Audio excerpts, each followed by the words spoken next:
4.7 IFM. Report!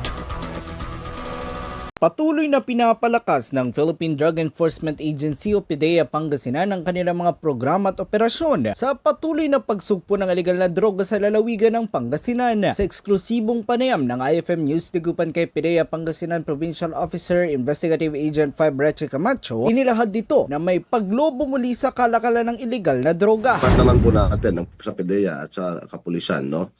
Patuloy po yun at puspusan po yung ginagawa nating kampanya, no, laban sa illegal na droga. Pero masakit mang tanggapin, ramdam po natin ang paglobo.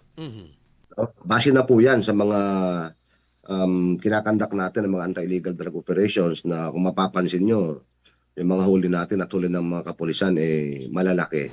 Iginit pa ni Camacho ang pakikipagtulungan ng kanilang tanggapan sa iba pang ahensya tulad na lamang ng PNP at mga operatiba na magkaroon ng matagumpay na operasyon. Kamakailan, nasabat ng otoridad ang higit 3 milyong pisong halaga ng illegal na droga, baril at mga bala sa isang lalaki sa Katablan, Urdaneta City. Kasama mo mula rito sa IFM Dagupan, ito si Idol Matthew Pacheco. Tatak IFM.